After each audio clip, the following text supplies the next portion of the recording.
దినం దేవుని వాగ్దానం.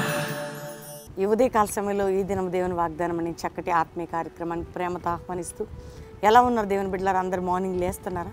అసలు మీరందరూ 5 నుంచి 6 చక్కటి ఆరాధనలో మరి ఈ వాగ్దానం కూడా మీకు 5కి స్టార్ట్ అవుతుంది. పాలు పొందుతున్నారా? అందరు కూడా ప్రార్థనతో దినచర్య ప్రారంభిస్తున్నారా? వాక్య ధ్యానం, ప్రార్థన, వ్యక్తిగతంగా దేవునితో గడపడం ఇది చాలా ప్రాముఖ్యం. ఎందుకంటే భయంకరమైన దుర్దినాల్లో మనకు దేవుడే, ఆయన వాక్యమే మనల్ని జీవింపజేస్తుంది. కాబట్టి దేవుని సన్నిధిలో గడపడం ఎంత ప్రాముఖ్యమో, దేవుని వాక్యం వినడం ఎంత ప్రాముఖ్యమో, అది అంగీకరించడం కూడా అంతే ప్రాముఖ్యం. కాబట్టి ఈరోజు ఎవరైనా ఇంకా యేసుని సొంత రక్షకుడిగా అంగీకరించిన వారు ఎవరైనా ఉన్నారా? యేసు రక్షకుడు, దేవుడు నీ పాపాల నిమిత్తం మరణించి తిరిగి లేచాడు. ఆయన వెళ్ళాడు, మరలా రాబోతున్నాడు. యేసు ప్రభువు నమ్మితే నువ్వేం మార్చుకోని అవసరం లే. నీ హృదయంలో యేసయ్యని చేర్చుకొని నీ పాపాన్ని విడిచిపెడితే చాలు. కాబట్టి ఆయన నీలో ఉంటాడు, నీతో ఉంటాడు, నీ జీవితాన్ని నడిపిస్తాడు, నిత్య జీవం పరలోకం ఇస్తాడు.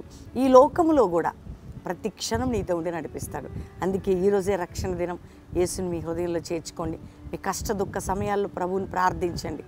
మరి ఎవరైనా ఆత్మీయులు బలహీనతలో ఉన్నా, పోరాటాల్లో ఉన్నా, ఆత్మీయంగా పడిపోయి ఉన్నా, ఆర్థిక బంధకాలు, కోర్టు కేసులు, మానసిక ఒత్తిళ్లు, భార్యాభర్తల సమస్యలు, నా బ్రతుకేంటి, నిరుత్సాహం ఉన్న వాక్యం నీతో మాట్లాడుతున్నాడు. పరిశుద్ధాత్మదేవుడు మాట్లాడుతున్నాడు నీతో. నువ్వు ప్రార్థించు, వాక్యం వినమ్మా, ధైర్యం తెచ్చుకో. దేవుడు నిన్ను విడవలే. మనకి పరీక్షలు, పరిశోధనలు రాక మానవు, కానీ వాటన్నిటిలో నుంచి విడిపించే దేవుడు మనకున్నాడు. కాబట్టి ధైర్యంగా ఉండండి, నిరుత్సాహపడకండి, కృంగిపోకండి, అలసిపోకండి, ఓడిపోకండి. దేవుడు మీ పక్షంగా ఉన్నాడు అనే రుజువుని మీరు చూడబోతున్నారు. కాబట్టి ఈరోజు చదువుకుందాం. చక్కటి శ్రేష్టమైన వాగ్దానం నేను చదువుతున్నాను, విందాం. యెషయా గ్రంథం 38వ అధ్యాయం 2వ మాట. నీవు కన్నీళ్లు వీడుచుట చూచి తిని నీ ప్రార్థన అంగీకరించి ఉన్నాను. ఇక 15 సంవత్సరముల ఆయుష్యము నీకు ఇచ్చేదను. ఇది హిజ్కియా రాజు తనకున్న పోరాటాల మధ్యలో మరణకరమైన స్థితిలో ఏడ్చాడండి, ప్రార్థించాడు. ప్రవచనము నువ్వు నిన్ను నేను తీసుకోబోతున్నా, అయిపోయింది నీ పని అని. కానీ ఆయన కన్నీరు దేవుని నిర్ణయాన్ని మార్చేసింది. అదే వాగ్దానం ఈరోజు. దేవుని బిడ్డ, నీ కన్నీటి ప్రార్థన, నీ విజ్ఞాపన, నీ వ్యక్తిగత విషయంలో, నీ యవ్వన విషయంలో, నీ భర్త విషయంలో, భార్య విషయంలో, బిడ్డల విషయంలో, నీకున్న ప్రతి పోరాటంలో ఎంత ఏడుస్తున్నావు, ఎంత కన్నీరుగా అరుస్తున్నావు, ఎంత దుఃఖంతో ఉన్నావు, ఏడవద్దు. ఏడ్చే ఏడుపు దేవుని దగ్గర ఏడుస్తున్న నీ ఏడుపుకి ఒక జవాబు ఏంటంటే, నీ కన్నీరు చూశాను, నీకు జవాబిస్తాను. ఈరోజు వాగ్దానం అంతే. నీ కన్నీరు చూశాను, నీ కన్నీటికి నా జవాబు ఈరోజు వాగ్దానం అండి. ఆ జవాబే మీరు చదివితే అర్థమవుతుంది, మొత్తం వాగ్దానం వింటే అర్థమవుతుంది. నీ కన్నీటికి నా జవాబు. దేవుని బిడ్డ, ఇది ఈరోజు వాగ్దానం. కాబట్టి నీ కన్నీటికి దేవుని జవాబు అద్భుతంగా ఉంటుంది. 15 సంవత్సరాల ఆయుష్ ఇచ్చి ఆయుష్యం పెంచుతా నీకు. నీ కన్నీరు చూసా. హిజ్కియాకి చచ్చిపోతామంటే నేను బ్రతకాలని ఉందయ్యా అని ఏడ్చాడండి. ఈరోజు మరణంతో పోరాడుతున్నావా? నువ్వు బ్రతుకుతావు, నువ్వు చావవు. సజీవుడివై, సజీవురాలివై యెహోవా క్రియలు వివరిస్తావు. నీ ఆర్థిక సమస్యలు, కోర్టు సమస్యలు, మానసిక సమస్యలు, పాపం నిమిత్తం, శాపం నిమిత్తం కన్నీరు గారుస్తున్నావా? లేదు. నీ కన్నీటికి దేవుని జవాబు త్వరలో. కాబట్టి ధైర్యం తెచ్చుకో. ఈరోజు ఈ వాగ్దానాన్ని బట్టి ప్రతి ఒక్కరూ ధైర్యం తెచ్చుకోండి. మేము కూడా మా మినిస్ట్రీలో ఎన్నో పోరాటాలు, ఎవరిని అనమండి, కన్నీరు గారుస్తాం, దేవుని పాదాల చెంత ఏడుస్తాం. మమ్మల్ని అన్యులు, లోకంలో ఉన్నవారు, సేవకులు, విశ్వాసాలు అన్నిటోళ్ళు అంటూనే ఉంటారు. వారు పెట్టే ప్రెషర్, వారు పెట్టే బాధలకి వాళ్ళ దగ్గర మేము ఏడవం, దేవుని దగ్గర ఏడుస్తాం. అందుకే మా కన్నీటికి కూడా ఇప్పటి వరకు జవాబు ఇచ్చాడు దేవుడు, ఇక ముందు కూడా ఇవ్వబోతున్నాడు.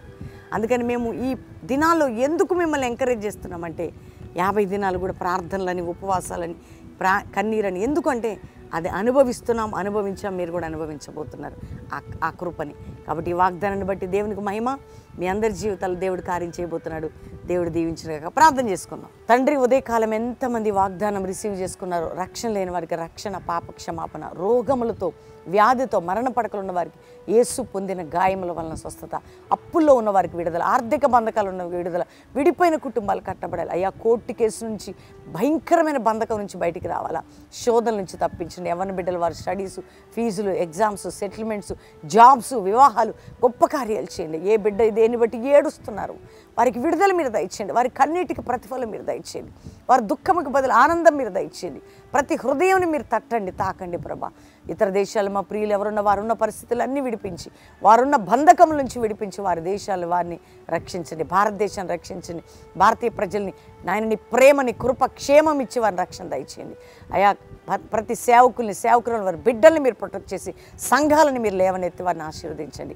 కల్వరి పరిచర్యపై మా మినిస్ట్రీ మీద నీ కృప నిలుచును గాక. మా కన్నీటి ప్రార్థనలకు అన్నిటికీ మీరు జవాబిచ్చి మీ నామాన్ని ఘనపరచుకోండి. ఇది ఈరోజు ఎవరిది మ్యారేజ్ డేనో వారికి సంవత్సరం అంతా నీ అద్భుతమైన జవాబు కలగాలి.